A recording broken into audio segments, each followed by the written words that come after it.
নমস্কার। আজকে আমি আপনাদের জানাতে চলেছি সিংহ রাশির এই সপ্তাহটা কেমন কাটবে। তো সবার আগেই বলে রাখি, সিংহ মানে এরা হচ্ছে বনের রাজা। এদের স্বভাবটা অনেকটা রাজার মতো হয়ে থাকে, অর্থাৎ এদের রাজত্ব করতে বা নেতৃত্ব দিতে এরা খুব পছন্দ করে। এরা কোনো রকম নিয়ন্ত্রণ পছন্দ করে না। তো এবার বলে রাখি যে এদের এই সপ্তাহটা কেমন কাটবে। তো বলা যায় যে কোনো শুভ কাজ শুরু করার জন্য এই সপ্তাহটা অনুকূল। তবে এদের এই সপ্তাহে মানসিক চাপ থাকবে।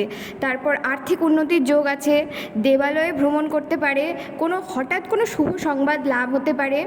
তবে শরীরটা ঠিক চলবে না, শরীরের দিকে একটু মনোযোগ দিতে হবে। অকারণে ব্যয় বাড়বে।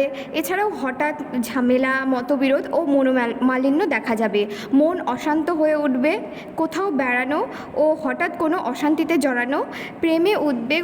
তো এবার বলে রাখি যে এই সমস্যা সমাধানের জন্য কি করলে একটু ভালো থাকা যাবে। যেটা করতে হবে সেটা হচ্ছে, প্রতিদিন সকাল থেকে সারাদিনের মধ্যে যখন সময় পাবেন যে কোনো কুকুরকে যে কোনো খাবার একটু খেতে দিন। চেষ্টা করবেন যাতে একটা দিনও বাদ না যায়। কাজটা চলতে থাকলে দেহ মনে অস্বস্তি আসবে না। সারা বছরে অনেক বাধা দুর্গতির হাত থেকে রক্ষা পাবেন। এবার বলে রাখি যে কী রঙের পোশাক পরবেন। লাল, গোলাপি, হলুদ, বাসন্তী রঙের পোশাক এই রাশির জন্য শুভ প্রচেষ্টায় সাফল্য ও দেহ মনের জন্য আনন্দদায়ক হবে। বাড়ি বা ঘরের জন্য যে কোনো একটা রং ব্যবহার করতে পারেন।